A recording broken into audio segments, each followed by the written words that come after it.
Hello everyone. आज हम discuss करने वाले हैं Rajasthan university of health and science का 2021 का बीएससी नर्सिंग एंट्रेंस का पेपर। इसमें हम कौन सा पोर्शन डिस्कस करेंगे? केमिस्ट्री का पोर्शन डिस्कस करेंगे जिसके 33 क्वेश्चन आते हैं।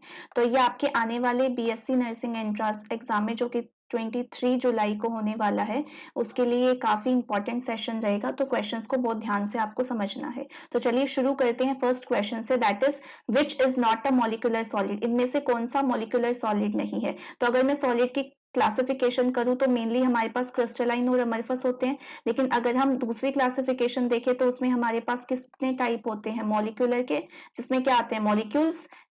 दूसरा होता है हमारे पास आयनिक सॉलिड, जिसमें क्या आते हैं आयंस के बीच में जो बॉन्डिंग होती है। Third is our covalent solid, या फिर हम इसे नेटवर्क सॉलिड भी कह सकते हैं, जैसे कि डायमंड ग्रेफाइट कार्बन हो गया। उसके अलावा लास्ट कैटेगरी होती है हमारे पास मेटेलिक सॉलिड, ठीक है, जिसमें हमारे क्या आ जाते हैं मेटल्स आ जाते हैं। तो यहाँ पे जो हमारे पास क्लोरीन है ये भी मॉलिक्यूलर है, CH4 भी मॉलिक्यूलर होता है, कार्बन टेट्राक्लोराइड भी मॉलिक्यूलर होता है। लेकिन HCl हमारे पास कोवेलेंट सॉलिड होता है, ये हमारे पास मॉलिक्यूलर सॉलिड नहीं होता। तो इसका आंसर क्या आ जाएगा आपका डी। तो चलिए नेक्स्ट क्वेश्चन देखते हैं। Second question is number of particles in a face centered cubic unit cell. Number of atom per unit cell यहाँ पे पूछा गया है, जो कि आप Z निकालते हैं। सॉलिड स्टेट का ही क्वेश्चन है, तो यहाँ पे ये कितना आ जाएगा 4। क्योंकि अगर हम इसका क्रिस्टल लैटिस बना के देखते हैं तो ये कौन सा है हमारे पास फेस सेंटर्ड क्यूबिक। तो क्यूब के कॉर्नर्स पे एटम प्रेजेंट होंगे, ठीक है, प्लस जो एटम प्रेजेंट होंगे आपके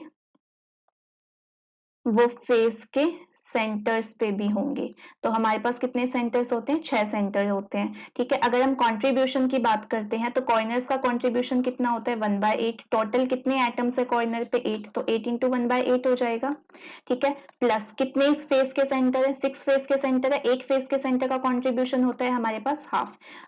तो ये कितना हो जाएगा हमारे पास 1 + 3 = 4। तो फेस सेंटर क्रिस्टल में कितनी हो जाएगी नंबर ऑफ पार्टिकल्स या नंबर ऑफ एटम? 4। 2 किस में होते हैं हमारे पास? बॉडी सेंटर क्यूबिक में होते हैं। और 1 किस में होते हैं हमारे पास? प्रिमिटिव में होते हैं, ठीक है। क्लियर है ये बात? नेक्स्ट क्वेश्चन देखते हैं हम। Third question is which defect cause KCl violet when it is treated with potassium vapor? हम किसके वेपर के साथ ट्रीट करें इसे? पोटेशियम के। और ये कैसा है? पोटेशियम क्लोराइड है। यानी कि यहाँ पे क्या है? ये पोटेशियम कैटायन है और हम इसमें और ज्यादा कैटायन इसमें डाल रहे हैं। तो ये क्या रिजल्ट करेगा? एक्सेस ऑफ कैटायन हो जाएंगे। तो ये कौन सा डिफेक्ट हो जाएगा? मेटल एक्सेस डिफेक्ट हो जाएगा, क्योंकि पोटेशियम हमारे पास क्या होता है? मेटल होता है। तो ये एक नॉन स्टोइकियोमेट्रिक डिफेक्ट है, जिसे हम मेटल एक्सेस डिफेक्ट भी बोलते हैं। क्लियर है? नेक्स्ट क्वेश्चन देखते हैं। Fourth question is the molarity of a distilled water. Distilled water की अगर हमें मोलैरिटी निकालनी है तो वाटर का फॉर्मूला होता है H2O। इसका मास कितना होता है? 18 ग्राम। तो हम मोलैरिटी निकालेंगे। मोलैरिटी क्या होती है? Moles per litre of solution, यही होती है। तो हम क्या निकाल लेंगे? वाटर के मोल्स निकाल लेंगे, ठीक है। 1 किलोग्राम ऑफ वाटर का अगर हम मोल निकालने वाले हैं तो 1 किलोग्राम कितना होता है? 1000 gram divided by molar mass कितना होता है? 18। ये वैल्यू आ जाएगी हमारे पास 55.5 मोल्स आ गई। अब हम क्या करेंगे? मोल्स को लीटर से डिवाइड कर देंगे, that is 55.5 divided by 1 litre. तो ये आ जाएगा हमारे पास 55.5 मोल्स पर लीटर, ठीक है। तो आंसर आ जाएगा आपका 55.5 मोलर। क्लियर है? नेक्स्ट क्वेश्चन देखते हैं। Fifth question is 4 gram of sodium hydroxide. Sodium hydroxide क्या होता है? सोडियम। इसका मास कितना होता है? 40 ग्राम। अब यहाँ पे दिया गया मास कितना है? x की वैल्यू कितनी आ जाएगी? 4 gram. Dissolved in 100 gram of water. तो मोलैरिटी का फॉर्मूला अगर हम सिंप्लीफाई करके लिखे तो क्या होगा? x/40 इंटू 1000/100, ठीक है, क्योंकि 100 ग्राम वाटर की बात हो रही है यहाँ पे। तो x का अमाउंट यहाँ पे क्या था? 4। तो 4 डिवाइडेड बाय 40 कितना हो जाएगा? ये 10। 2 0 से 2 0 कट जाएंगे, इस 10 से ये 0 कट जाएगी। तो बचेगा क्या यहाँ पे? 1 ग्राम पर लीटर। क्लियर है? तो इसका आंसर हो जाएगा आपका ए। नेक्स्ट क्वेश्चन देखते हैं। Sixth question is the change in solubility of carbon dioxide in water with increase in temperature. तो यहाँ पे ये क्या है? एक गैस है और ये डिसॉल्व किस में हो रही है, एक लिक्विड में। तो जब भी गैस किसी लिक्विड में डिसॉल्व होती है तो वहां पे क्या लगता है, हेनरी लॉ लगता है। ठीक है, यहाँ पे क्या होता है, temperature is inversely proportional to solubility and pressure is directly proportional to solubility। तो यहाँ पे इन्होंने क्या किया है कि हम टेम्परेचर को क्या करेंगे, इंक्रीज, तो सॉल्युबिलिटी क्या हो जाएगी, डिक्रीज।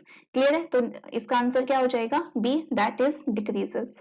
नेक्स्ट क्वेश्चन देखते हैं, which chemical causes allergy. Allergy के लिए क्या होता है, हिस्टामिन होता है। ठीक है, और हम एंटी हिस्टामिन टैबलेट्स लेते हैं एलर्जी को अवॉइड करने के लिए।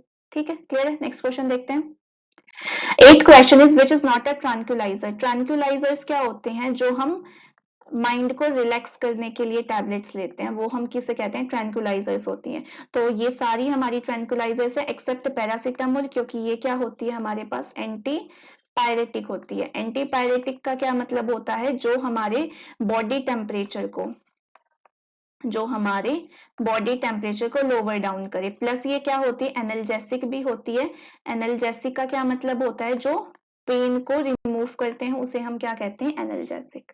नेक्स्ट क्वेश्चन देखते हैं, 9th question is the order of reaction of formation of hydrogen iodide. Hydrogen iodide का फॉर्म होता है जब H2 प्लस I2 कंबाइन करते हैं और वो बनाता है 2HI। तो ये वाली जो रिएक्शन होती है ये सेकंड ऑर्डर रिएक्शन होती है, ये आपको याद ही करनी पड़ती है। आप जीरो ऑर्डर के, फर्स्ट ऑर्डर के और सेकंड ऑर्डर रिएक्शन के कुछ एग्जाम्पल जरूर याद करें, यही रिपीटेडली पूछे जाते हैं। ठीक है, नेक्स्ट क्वेश्चन देखते हैं, half life of first order reaction. अब यहाँ पे किसकी बात हो रही है, फर्स्ट ऑर्डर। फर्स्ट ऑर्डर के लिए हमारा हाफ लाइफ टाइम किसके बराबर होता है, 0.693 अपॉन के। अब पूछा क्या है यहाँ पे, रेट कांस्टेंट, यानी इसकी वैल्यू हमें निकालनी है और हाफ लाइफ टाइम हमें दे दी 69.3 सेकंड। तो यहाँ से के की वैल्यू निकाल लेंगे हम, 0.693 अपॉन 69.3। ठीक है, अब क्या करेंगे यहाँ पे, ये हो जाएगा 10, ये हो जाएगा 1000, इससे ये कैंसिल आउट हो जाएगा, ये हो जाएगा, रिजल्ट क्या आएगा, 10 की पावर -2। तो 10 की पावर -2 वाला ऑप्शन क्या हो जाएगा आपका, बी। ठीक है, ये हो जाएगा 10 की पावर -2 पर सेकेंड। क्लियर है, नेक्स्ट क्वेश्चन देखते हैं, Which zeolite is used for the conversion of alcohol to gasoline? Alcohol को गैसोलीन में कन्वर्ट करने के लिए डायरेक्ट क्वेश्चन है, ZSM-5 का हम यूज करते हैं। ठीक है, कौन सी जियोलाइट यूज करेंगे, ZSM-5। नेक्स्ट क्वेश्चन देखते हैं, the enzyme used in hydrolysis of urea. Urea को हाइड्रोलाइज कराने के लिए हम क्या, कौन सा एंजाइम यूज करते हैं, यूरियस। ये भी डायरेक्ट क्वेश्चन आपका आया हुआ है। नेक्स्ट क्वेश्चन देखते हैं, the basicity of nitric acid. Nitric acid हमारे पास क्या होता है, HNO3। ठीक है, अब यहाँ ये कितने H पॉजिटिव रिलीज कर सकता है, एक H पॉजिटिव रिलीज कर सकता है, तो ये कैसा हो जाएगा, मोनोबेसिक हो जाएगा। क्लियर है, अगर हम H2SO4 की बात करते हैं तो ये कितने हाइड्रोजन दे सकता है, 2H पॉजिटिव, तो ये क्या हो जाता है, डाई बेसिक हो जाता है। इस वजह से आपको बेसिसिटी निकालनी होती है। क्लियर है, नेक्स्ट क्वेश्चन देखते हैं, 14th question is most reactive phosphoruses. इन सभी में से सबसे ज्यादा रिएक्टिव फॉस्फोरस कौन सा होता है, तो फॉस्फोरस की बहुत सारी इलेक्ट्रोपिक फॉर्म्स होती हैं, that is red, black, white. तो यहाँ पे जो व्हाइट फॉस्फोरस होता है that is most reactive phosphorus. Clear है, ये पी ब्लॉक का क्वेश्चन है, डायरेक्टली आया हुआ है। तो पी ब्लॉक में ये बहुत इंपॉर्टेंट है, आप ऑक्सो एसिड जरूर करें और प्लस जो इलेक्ट्रोपिक फॉर्म्स है उनको भी जरूर ध्यान से देख के जाएं, वहां से डायरेक्ट क्वेश्चन बनता है, आप रिएक्शन स्किप कर सकते हैं। नेक्स्ट क्वेश्चन देखते हैं, एम्फोटेरिक ऑक्साइड। इनमें से ये क्वेश्चन यहाँ पे गलत दिया हुआ है, which is not a amphoteric oxide, ये पूछा जाना चाहिए था, क्योंकि Na2O भी एम्फोटेरिक होता है, मैग्नीशियम ऑक्साइड भी एम्फोटेरिक होता है, Al2O3 भी एम्फोटेरिक होता है। तो कौन सा एम्फोटेरिक नहीं होता, वो है ये CO2। ठीक है, मैं यहाँ पे लिख देती हूँ कौन कौन सी हमारी एम्फोटेरिक ऑक्साइड होती है, आप ये नोट कर सकते हैं, किसी पेपर में कुछ और भी पूछा जा सकता है।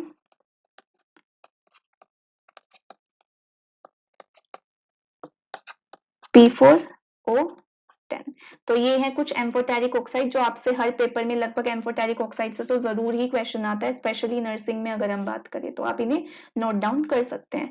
नेक्स्ट क्वेश्चन देखते हैं, एम्फोटेरिक ऑक्साइड का मैं आपको मतलब भी बता देती हूँ, ऐसी ऑक्साइड जो एसिड के साथ भी रिएक्ट करे प्लस बेस के साथ भी रिएक्ट करके सॉल्ट की फॉर्मेशन करती है। ठीक है, जो दोनों के साथ रिएक्ट कर सकती है उसे हम एम्फोटेरिक ऑक्साइड कहते हैं। नेक्स्ट क्वेश्चन देखते हैं, 6th question is the formula of thiosulphuric acid. Thiosulphuric acid का फॉर्मूला क्या होता है, ये डायरेक्टली पी ब्लॉक का क्वेश्चन है, ऑक्सो एसिड आपको बहुत अच्छे से करने हैं, तो ये सल्फर के ऑक्सो एसिड से क्वेश्चन डायरेक्टली आया हुआ है। ठीक है, तो यहाँ पे क्या हो जाएगा हमारे पास, देखो H2SO4 सब फेमिलियर है, क्या होता है सल्फ्यूरिक एसिड। ठीक है, इसके अलावा जो हमारे पास H2SO7 होता है, ये हमारे पास क्या होता है, ओलियम। इसे हम इस तरह से भी लिखते हैं, या आपने ऑर्गेनिक में बहुत बार देखा होगा, SO3। ठीक है, इसका हम नाम लिख लेते हैं, इसका नाम होता है पायरो सल्फ्यूरिक एसिड। ठीक है, इसका आंसर हो जाएगा आपका H2SO3 जो है थायोसल्फ्यूरिक एसिड। बच गया हमारे पास H2SO3, इसका नाम होता है सल्फ्यूरस एसिड, सल्फ्यूरस एसिड। ठीक है, तो H2SO3 sulphurous acid, H2SO4 sulphuric acid, H2S2O3 thiosulphuric acid and H2S2O7 oleum या फिर पायरोसल्फ्यूरिक एसिड। क्लियर है, आप इसे नोट डाउन कर सकते हैं, ये क्वेश्चन रिपीटेडली पूछा जा सकता है। नेक्स्ट क्वेश्चन देखते हैं। 17th question is the structure of XeOF2। जब भी आपसे स्ट्रक्चर का क्वेश्चन आए, सबसे पहले आपको हाइब्रिडाइजेशन नंबर कैलकुलेट करना होता है। तो ये क्या होता है, half into balance electron of central metal ion. Central metal ion के जेनॉन बैलेंस इलेक्ट्रॉन होते हैं 8। उसके बाद प्लस में क्या होता है, मोनोवेलेंट एटम। अब ऑक्सीजन तो क्या होता है, डाइवेलेंट, तो इसे तो कंसीडर करेंगे नहीं। मोनोवेलेंट कौन सा हो गया, फ्लोरीन। मोनोवेलेंट का मतलब होता है जिसकी वैलेंसी 1 हो, तो फ्लोरीन की वैलेंसी 1 होती है और हाइड्रोजन की वैलेंसी 1 होती है, यानी हेलोजेंस और हाइड्रोजन को छोड़ के और कोई भी मोनोवेलेंट नहीं होता। तो यहाँ पे कितने मोनोवेलेंट एटम है, फ्लोरीन कितने हैं, 2 है, तो मोनोवेलेंट एटम हो जाएंगे 2। इसके ऊपर कोई चार्ज है नहीं प्लस माइनस, तो कुछ नहीं करेंगे, तो ये हो जाएगा 10/2, क्या हो जाएगा 5। और जब भी आपका हाइब्रिडाइजेशन नंबर 5 आता है तो ज्योमेट्री क्या होती है, sp3d, ये होती है हमारे ट्राइगोनल बाइपिरामिडल, TBP। तो ये तो ज्योमेट्री आ गई, लेकिन इन्होंने क्या पूछा हुआ है, यहाँ पे शेप पूछी हुई है। ठीक है, स्ट्रक्चर यानी कि शेप पूछी हुई है, तो शेप के लिए हमें क्या करना पड़ेगा, अब इसके बॉन्ड पेयर और लॉन पेयर काउंट करने पड़ेंगे। अब देखो इसने कितने बना रखे हैं, 3 तो इसने बॉन्ड पेयर बना रखे हैं। ठीक है, देखो कैसे होगा, ये जेनोन है हमारे पास, ये इसने ऑक्सीजन कर लिया, ये फ्लोरीन, फ्लोरीन। हमेशा ये ध्यान रखना है कि जो लोन पेयर्स आते हैं वो आपके इस ट्राइगोनल पोजीशन पे आएंगे, आपके एक्सियल पोजीशन पे लॉन पेयर नहीं आते। ठीक है, तो इस तरह से ये स्ट्रक्चर बन जाएगा। तो जब भी आपको क्या देखना होता है, शेप देखनी होती है, तो आप लोन पेयर काउंट नहीं करते। तो यहाँ पे अगर हम लोन पेयर्स को हटा देते हैं तो ये शेप आपको कैसी दिख रही है, टी शेप दिख रही है। ठीक है, ये कैसी दिख रही है, टी शेप दिख रही है, तो यहाँ पे आंसर क्या आ जाएगा, टी शेप। क्लियर है, नेक्स्ट क्वेश्चन देखते हैं। Which halogen has highest electron affinity. तो ये डायरेक्ट क्वेश्चन है, इलेक्ट्रॉन एफिनिटी का ऑर्डर पूछा गया है, सबसे ज्यादा क्लोरीन की होती है, बिल्कुल डायरेक्ट क्वेश्चन है, इसमें तो कुछ सोचना है ही नहीं आपको। ठीक है, तो सबसे ज्यादा इलेक्ट्रॉन एफिनिटी हेलोजेंस की होती है, और हेलोजेंस में भी सबसे ज्यादा किसकी होती है, क्लोरीन की होती है। ये एक्सेप्शनली ज्यादा होती है इसकी इलेक्ट्रॉन एफिनिटी। नेक्स्ट क्वेश्चन देखते हैं। Electronic configuration of chromium 3 positive. Chromium की कॉन्फ़िगरेशन होती है हमारे पास आर्गन 3d5 4s1। अब यहां से अगर हम 3 इलेक्ट्रॉन को निकाल देंगे तो एक इलेक्ट्रॉन तो हम यहां से निकालेंगे और 2 इलेक्ट्रॉन इधर से निकालेंगे, तो कॉन्फ़िगरेशन क्या बच जाएगी हमारे पास 3d3। तो आपका आंसर आ जाएगा बी। तो ये काफी सिंपल क्वेश्चन था, आपको फर्स्ट ट्रांजिशन सीरीज की कॉन्फ़िगरेशन बहुत अच्छे से पता होनी चाहिए। क्लियर है, नेक्स्ट क्वेश्चन देखते हैं। The colour of Fe2 positive. Fe2 positive का कलर कैसा होता है हमारे पास, ग्रीन। अगर यहाँ पे क्वेश्चन आ जाता है Fe3 पॉजिटिव तो इसका कलर होता है हमारे पास येलो। अगर आ जाता कोबाल्ट 2+ तो इसका कलर होता है हमारे पास रेड। तो आपको कुछ आयंस के कलर पता होने चाहिए, डी ब्लॉक एलिमेंट का ये क्वेश्चन है, तो यहाँ पे कलर से क्वेश्चन आ जाता है, रीजन भी आ जाता है कि डी ट्रांजिशन से कलर शो होता है, और कौन सा कलर आता है ये भी क्वेश्चन आ जाता है, तो आपको वो याद करने पड़ेंगे। ठीक है, तो इसका आंसर क्या हो जाएगा हमारे पास, डी, ग्रीन। नेक्स्ट क्वेश्चन देखते हैं। The element of which block of periodic table easily form complex. ऐसा कौन सा ब्लॉक है जो सबसे ज्यादा कॉम्प्लेक्स बनाता है। तो अगर हमने कोऑर्डिनेशन कंपाउंड आपने चैप्टर पढ़ा होगा तो उसमें सबसे ज्यादा आपने क्या देखे होंगे, डी ब्लॉक एलिमेंट। तो डी ब्लॉक एलिमेंट ही ऐसे होते हैं जो सबसे ज्यादा कॉम्प्लेक्स फॉर्मेशन करते हैं। क्लियर है, नेक्स्ट क्वेश्चन देखते हैं। मोहर सोल्ट। अब मैंने आपको कराया था कोऑर्डिनेशन कंपाउंड और डबल सोल्ट में डिफरेंस क्या होता है, कि जो डबल सोल्ट होते हैं ये वाटर में क्या कर जाते हैं, डिसोसिएट करते हैं। जैसे कि पोटाश आलम हो गया, मोहर सोल्ट हो गया, ये डबल सोल्ट होते हैं। लेकिन जो हमारे कोऑर्डिनेशन कॉम्प्लेक्स होते हैं ये डिसोसिएट नहीं करते वाटर में। ठीक है, तो यहाँ पे मोहर सोल्ट क्या आ जाएगा, डबल सोल्ट। अगर पोटाश आलम होता तो भी वो क्या आ जाता, डबल सोल्ट। अब यहाँ पे आप मोहर सोल्ट का फॉर्मूला लिख सकते हैं जो कि काफी इंपॉर्टेंट है। ये होगा हमारे पास NH4 twice Fe SO4 twice dot 6H2O। ठीक है, ये किसका फॉर्मूला होता है? मोहर साल्ट। अगर आपको पोटाश आलम का फॉर्मूला लिखना हो तो ये भी इंपॉर्टेंट है, ये भी डबल सॉल्ट का एग्जांपल होता है, that is K2SO4 Al2SO4 thrice dot 24H2। Clear है? नेक्स्ट क्वेश्चन देखते हैं। 23 क्वेश्चन है, द फॉर्मूला ऑफ एसिटोनाइट्रिल। ठीक है, नाइट्रिल का मतलब होता है CN। ठीक है, एसिटो का मतलब होता है जिसमें एक कार्बन हो, उसे हम क्या कहते हैं? एसिड। ठीक है, सॉरी, जिसमें दो कार्बन होते हैं उसे एसिड कहते हैं, एक कार्बन वाले को हम फोम वर्ड यूज करते हैं। ठीक है, ये कॉमन नोमेनक्लेचर होता है। तो यहाँ पे देखो, जिसमें दो कार्बन हो इंक्लूडिंग नाइट्रिल वाला कार्बन। ठीक है, तो ये कौन सा है हमारे पास? ये, इसमें एक कार्बन ये है और एक कार्बन यहाँ है। ठीक है, तो जब भी आप कार्बन काउंट करते हो तो आपको फंक्शनल ग्रुप में अगर कोई कार्बन है तो वो भी इंक्लूड करना पड़ेगा। ठीक है, नेक्स्ट क्वेश्चन देखते हैं। 24 which one is not a ambidentate ligand. तो मैंने आपको बहुत अच्छे से बताया था कि एम्बिडेंटेट लिगेंड से काफी क्वेश्चन पूछे जाते हैं, तो आपको ये याद होनी चाहिए। तो एम्बिडेंटेट लिगेंड ऐसे मोनोडेंटेट लिगेंड होते हैं जो क्या कर सकते हैं? अपने डोनर एटम को क्या कर सकते हैं? चेंज कर सकते हैं। जैसे कि हमारे पास NO2 हो गया, अगर नाइट्रोजन डोनेशन कर रहा है तो NO2 लिखेंगे, अगर ऑक्सीजन डोनेशन कर रहा है तो ONO लिखेंगे, जबकि ये होते दोनों मोनोडेंटेट ही हैं, लेकिन ये अपने डोनर एटम को बदल लेते हैं, तो ये भी क्या होगा? एम्बिडेंटेट। सिमिलरली CN और NC हो सकता है, सिमिलरली SCN और NCS हो सकता है। ठीक है, तो ये भी एम्बिडेंटेट होता है, ये भी एम्बिडेंटेट होता है, NO2 भी एम्बिडेंटेट होता है, लेकिन सल्फेट नहीं होता। सल्फेट कैसा होता है? फ्लेक्सीडेंटेट होता है। ठीक है, फ्लेक्सीडेंटेट का एक तो सल्फेट एग्जांपल हो गया, दूसरा क्या हो जाएगा हमारे पास? EDTA, ethylene diamine tetraacetate. अब फ्लेक्सीडेंटेट का मतलब क्या होता है? फ्लेक्सीडेंटेट वो होते हैं जो अपनी डेंटिसिटी को चेंज कर सकते हैं। ठीक है, अब डेंटिसिटी को चेंज करने का क्या मतलब है? जैसे कि EDTA हो गया, ये हेक्साडेंटेट होता है, 6 डोनर एटम होते हैं, लेकिन ये टेट्राडेंटेट भी की तरह भी एक्ट कर सकता है, ये ट्राइडेंटेट की तरह भी एक्ट कर सकता है। ठीक है, तो ये अपनी डेंटिसिटी को बदल सकता है, इसे हम कहते हैं फ्लेक्सीडेंटेट। ठीक है, नेक्स्ट क्वेश्चन देखते हैं।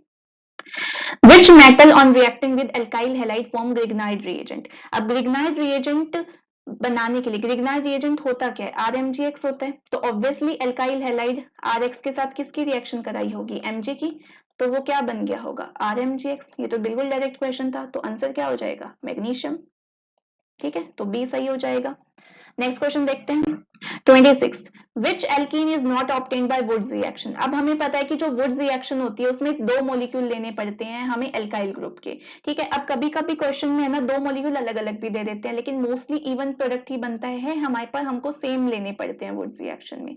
ठीक है, तो यहाँ पे एक कार्बन का तो प्रोडक्ट कभी भी नहीं बनेगा, क्योंकि हमें मिनिमम दो मॉलिक्यूल तो लेने ही पड़ेंगे, दो मॉलिक्यूल लोगे तो मिनिमम दो कार्बन तो पक्का होंगे, तो यहाँ पे आंसर क्या हो जाएगा? मीथेन।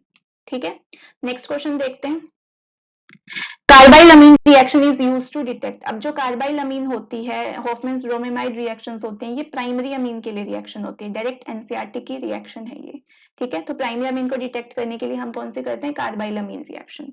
नेक्स्ट क्वेश्चन देखते हैं। 28 iodoform test is not used for. Iodoform test को हम किसके लिए यूज नहीं करते? ठीक है, तो अब आइडोफॉर्म टेस्ट होता क्या है? हम क्या करते हैं, कोई भी कीटोन, कोई भी एल्डिहाइड या कोई भी एल्कोहल, इसकी रिएक्शन हम किसके साथ कराते हैं? सोडियम हाइड्रोक्साइड ले सकते हैं, सोडियम कार्बोनेट ले सकते हैं, इन प्रेजेंस ऑफ हम क्या लेते हैं? आयोडीन। जब हम इन तीनों चीजों को मिलाते हैं तो इससे क्या बनता है? हमारे पास CH3 कंपाउंड बनता है, इसको हम कहते हैं आइडोफोम। ठीक है, आइडोफोम ये कैसे कलर का होता है? येलो कलर का होता है, तो ये आपसे पूछा जा सकता है। अब आप यहाँ पे देखेंगे ये भी कीटोन है, कीटोन एल्कोहल कीटोन, तो अब ये सारे कीटोन एल्कोहल हैं, तो अब इनमें से कैसे डिफरेंशिएट करेंगे? तो आपको देखना है जहां पे भी आपको CH3O ग्रुप मिल जाए, CH3CO ग्रुप मिल जाए, ठीक है, टर्मिनल पे मिल जाए। मोस्टली हम क्या देखते हैं, टर्मिनल पे अगर आपको ऐसा कोई ग्रुप दिख रहा है तो वहां पे क्या करेगा? ये आइडोफॉर्म टेस्ट को देगा।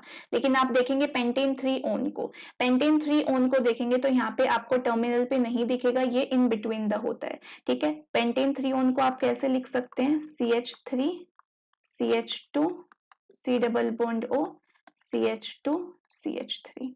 ठीक है, तो ये क्या हो जाएगा आपके पास? पेंटेन 3 ओन या 3 पेंटेनोन भी कह सकते हैं हम इसे, ठीक है। तो यहाँ पे क्या होगा, ये टर्मिनल एल्काइन, यहाँ पे टर्मिनल सीओ लिगेंड यहाँ पे है नहीं, सीओ बॉन्ड यहाँ पे है नहीं, तो यहाँ पे क्या हो जाएगा इसका, सॉरी पेंटेन थ्रियोन ऐसे नहीं होगा, बट यहाँ से आपको ये पता चल जाए कि ये कहाँ पे होगा, टर्मिनल पे तो बिल्कुल नहीं होगा, इन बिटवीन होगा, ठीक है। तो हमें स्ट्रक्चर की बनाने की यहाँ पे ज्यादा जरूरत भी नहीं है। तो बस आपको ये ध्यान रखना है कि आपको टर्मिनल पे CH3CO अगर ये ग्रुप दिखाई दे रहा है तो वो आइडोफॉर्म टेस्ट देगा, अदरवाइज नहीं देगा, क्लियर है। तो आप यहाँ से कर सकते हैं, तो ये हो जाएगा आपका डी ऑप्शन, ठीक है। नेक्स्ट क्वेश्चन देखते हैं,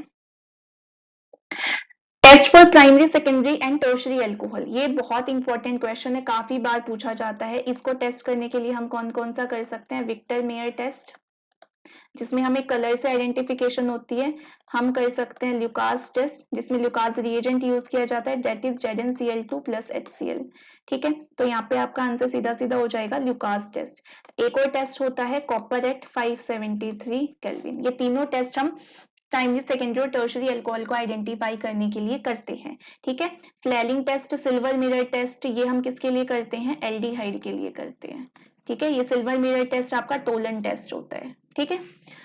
नेक्स्ट क्वेश्चन देखते हैं, मेन प्रोडक्ट ऑफ डोव्स प्रोसेस। तो ये डोव्स प्रोसेस आपका डायरेक्ट क्वेश्चन है, ये किसकी सिंथेसिस के लिए होता है, फिनोल की सिंथेसिस के लिए होता है, ठीक है। तो सीधा क्वेश्चन, इसमें कोई डाउट नहीं है। नेक्स्ट क्वेश्चन देखते हैं, तो यहाँ पे आंसर आ जाएगा फिनोल।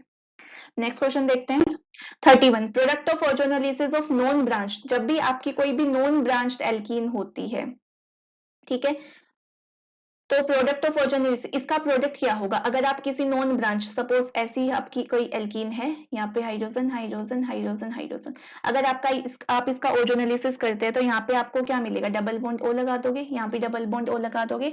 आपको ये ट्रिक समझाई हुई है कि कैसे आपको एल्कीन से क्या करना है, ऑर्गेनोलिसिस करना है। तो आप ये दोनों बॉन्ड ब्रेक करो, दोनों तरफ क्या लगा दो, ओ, तो ये प्रोडक्ट क्या बन जाएगा हमारे पास, H किसके में 2 मॉलिक्यूल बन जाएंगे, ठीक है। तो नॉन ब्रांच का क्या बनता है, हमेशा एल्डिहाइड बनता है, क्लियर है। नेक्स्ट क्वेश्चन देखते हैं, what type of amine are prepared by Hofmann's bromamide. तो अभी बताया था आपको, कार्बाइल हो, हॉफमैन ब्रोमेमाइड हो, तो प्राइमरी अमीन के लिए ही होता है। नेक्स्ट क्वेश्चन देखते हैं, हाइजेनबर्ग्स रिएजेंट। तो हाइजेनबर्ग्स रिएजेंट जो होता है वो हमें यूजफुल होता है, जैसे हम primary secondary tertiary alcohol identify करते हैं, ऐसे ही हम प्राइमरी सेकेंडरी और टर्शरी अमीन्स को आइडेंटिफाई करते हैं। तो उसके लिए हम कौन सा रिएजेंट यूज करते हैं, हाइजेनबर्ग्स रिएजेंट, और ये होता है हमारे पास बेंजीन सल्फोनिल क्लोराइड। तो यहाँ पे आपका ऑप्शन हो जाएगा बी। तो ये थे 33 क्वेश्चंस आपके 2021 एग्जाम के। So thank you for watching. अगर आपको कोई डाउट हो तो आप मुझसे कमेंट सेक्शन में पूछ सकते हैं। Thank you.